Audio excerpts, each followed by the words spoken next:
Attends, mais comment ça, Captain America, c'est pas le vrai Captain America? Tu veux dire que Marvel m'a menti pendant toutes ces années?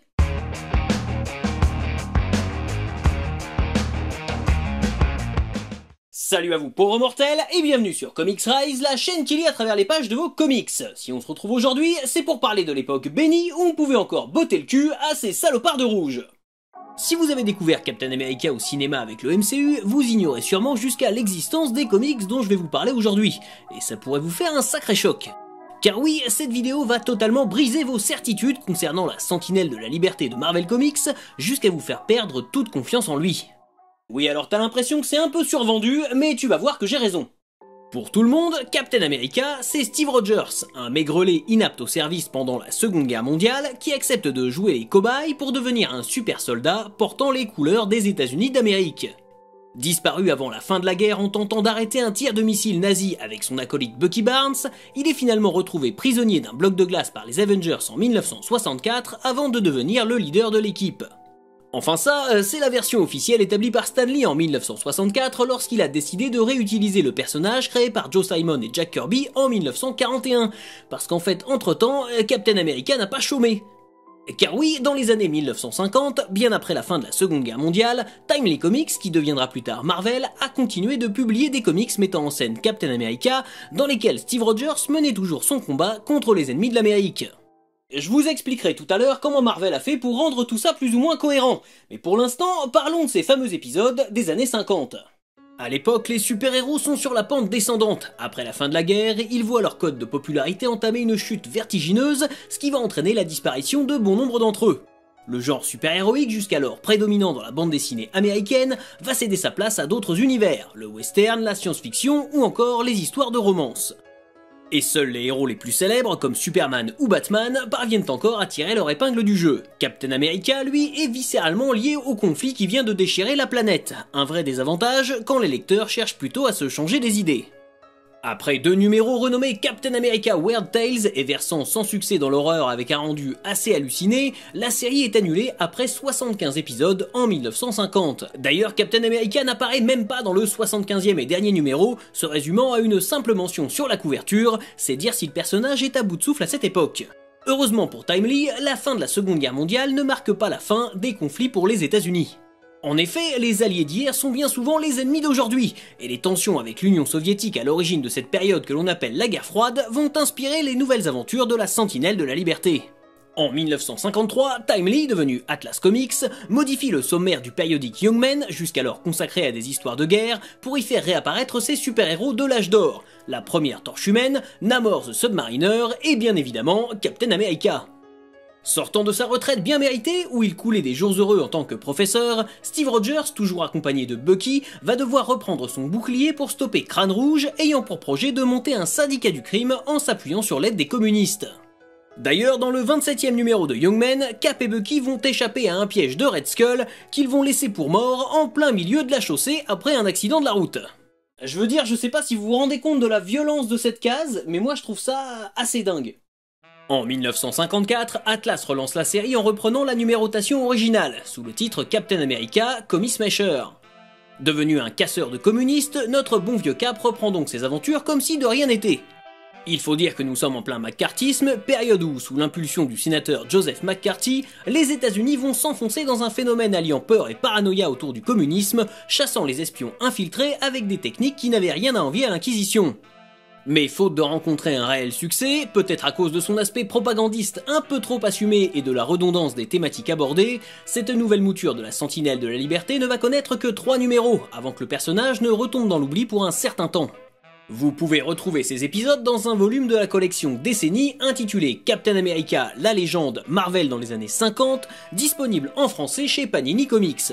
Évidemment, ça a un peu vieilli, mais c'est un vrai morceau de l'histoire de l'éditeur et c'est vraiment chouette de pouvoir découvrir tout ça. D'ailleurs, plus largement, je vous recommande cette collection, notamment le tome dédié aux comics de monstres des années 70, qui renferme quelques pépites méconnues. Et pour en savoir plus sur Captain America, l'anthologie Je suis Captain America, toujours chez Panini Comics, vous permettra de passer en revue le parcours du personnage. Comme je le disais tout à l'heure, c'est en 1964 et en compagnie du co-créateur du héros Jack Kirby que Stan Lee va sortir Captain America de son sommeil, au sens propre comme au sens figuré, en imaginant que celui-ci avait passé les 20 dernières années dans un bloc de glace. Et forcément, puisque la version de Stan Lee ne collait plus vraiment avec les aventures vécues par Cap dans les années 50, il a bien fallu l'expliquer. Et dans les comics, c'est communément ce qu'on appelle une retcon, ou rétro-continuité. Un procédé qui consiste à légèrement, voire largement changer le passé d'un personnage pour que sa situation présente paraisse cohérente au lecteur. Parfois, les retcons sont plus ou moins expliqués ou justifiés par les auteurs, tandis que dans d'autres cas, on assiste à un charcutage en bonne et due forme du travail des artistes ayant précédemment œuvré sur le titre. Tout cela ayant pour objectif final le respect de la sacro-sainte continuité, qui n'est en fait qu'un gigantesque puzzle avec lequel les scénaristes et les éditeurs doivent jongler tant bien que mal pour éviter la colère des puristes. Que ce soit volontairement ou par omission, Stan Lee efface ainsi le passé de chasseur de coco de Steve Rogers et le réintègre à l'univers Marvel comme un soldat de la Seconde Guerre mondiale devant trouver sa place dans un monde qui n'est plus le sien. Et là, il y a un gros mindfuck, parce que si Steve Rogers était dans la glace entre 1945 et 1964, qui était le type dans le costume de Captain America ?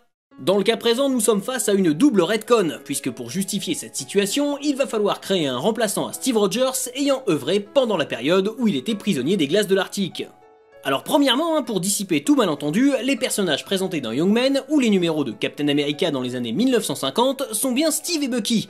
Ils sont nommés comme tels, et à aucun moment on ne peut soupçonner qu'ils soient d'autres personnages. Et pourtant accrochez-vous, car durant la période qu'il a passée dans les glaces, Captain America n'a pas eu un seul, mais bien 3 remplaçants. Le premier se nomme William Naslund. Créé par Roy Thomas et Frank Robbins en 1977, le justicier anciennement connu sous le pseudonyme de Spirit of 76 est contacté par le président Truman pour remplacer Steve Rogers après sa disparition en 1945. Malheureusement, Naslund décède en 1946, privant une nouvelle fois le gouvernement américain de sa sentinelle de la liberté. C'est Jeffrey Mace, autre justicier ayant déjà affronté les nazis sous l'identité secrète de Patriot, qui va devenir la 3e personne à porter le costume de Captain America à partir de 1946, et ça jusqu'en 1952. Ne possédant aucun super pouvoir, Jeffrey Mace n'eut jamais l'approbation du gouvernement américain pour enfiler le costume de Cap, et il le raccrocha de lui-même, estimant que l'Amérique n'avait plus besoin de ses services. Le dernier homme à avoir porté le costume s'appelle William Burnside, et il est incontestablement le plus étonnant des successeurs de Steve Rogers. Fan inconditionnel de Captain America, Burnside va jusqu'à étudier des documents ultra secrets rédigés par les nazis pour avoir leur point de vue sur le super-héros américain, et ses recherches le mènent à retrouver la formule perdue du sérum de super soldat. Il propose alors au gouvernement américain de leur fournir cette nouvelle version du sérum à la condition que lui seul puisse en bénéficier et ainsi devenir le nouveau Captain America. Burnside change alors officiellement de nom et subit de nombreuses opérations de chirurgie esthétique pour devenir le parfait sosie de Steve Rogers. Mais la fin de la guerre de Corée arrêta net les projets du gouvernement vis-à-vis de Burnside, ces derniers décidant de ne pas faire appel à un nouveau Captain America. Le retour inattendu de Crâne Rouge, dont je vous parlais tout à l'heure, poussa Burnside à aller affronter le criminel sans demander l'avis du gouvernement. Il décida de tester sans attendre le sérum de super soldat sur lui-même et sur l'étudiant Jack Monroe, également grand fan de Captain America, qui deviendra le nouveau Bucky. Malgré des débuts prometteurs et le soutien du public, Burnside et son acolyte sombrèrent peu à peu dans la folie, en partie par la faute du sérum de super soldat qu'il s'était injecté. En effet, l'injection de sérum de super soldat impose ensuite l'exposition du sujet au rayon Vita, contribuant à parfaire la transformation comme il en avait été pour Steve Rogers. Ce manque aura pour effet de corrompre le sérum présent dans leur organisme, entraînant Burnside et Monroe dans un délire paranoïaque qui les poussera à se retourner contre le gouvernement américain. Capturés puis plongés dans un sommeil cryogénique, ils parviendront à s'échapper pour aller affronter Steve Rogers dans les pages de Captain America 153 à 156 en 1972 sous la plume de Steve Englehart et Sal Buscema. Un arc qui marque justement le début des retcons visant à expliquer la présence de Captain America alors que Steve Rogers était prisonnier des glaces.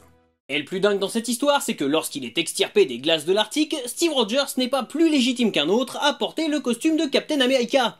Explication. S'il est bien le premier à porter le costume étoilé de Captain America à partir de 1941, sa carrière s'arrête lorsqu'il disparaît dans l'océan en 1945. Et si la carrière de Naslund en tant que porteur du bouclier est très courte, celle de Jeffrey Mace dure de 1946 à 1952, soit 2 ans de plus que celle de Steve Rogers en tant que Captain America. Moralité, quand il est sorti de son long sommeil par les Avengers en 1964, Steve Rogers n'est même pas la personne ayant été le plus longtemps Captain America dans l'histoire de l'Amérique. Et puis même s'il a été le premier, il sera pas le dernier à le porter ce costume. Dans les années 70, Steve Rogers, désabusé par son gouvernement, abandonne son rôle pour traverser les États-Unis sous l'identité de nomade. Il sera alors remplacé par le militaire John Walker qui deviendra plus tard US Agent. Et puis on pourrait aussi parler de Isaiah Bradley, le premier super soldat afro-américain, du Faucon qui remplacera Steve Rogers privé de son sérum de super soldat, ou encore de Bucky Barnes, le successeur naturel de la Sentinelle de la Liberté. En bref, Cap est l'un des héros Marvel qui a eu le plus d'alter ego au cours de son histoire, et dans son cas, c'est loin d'être illogique. Parce que Captain America, c'est bien plus un concept qu'un individu. Malgré l'idée hilarante de Disney consistant à résumer le personnage à une paire de fesses, Captain America est l'Amérique dans toute sa richesse, son histoire et sa complexité. De sa création comme objet de propagande, largement inspiré de The Shield, le premier super-héros patriotique publié par MLG, à sa remise en question du système américain dans les années 70, Captain America a toujours été un précurseur des changements sociaux et politiques de la nation dont il est le porte-étendard. Et si certains ont pu être tentés de le penser has-been, il a toujours été renouvelé au rythme des préoccupations des citoyens américains.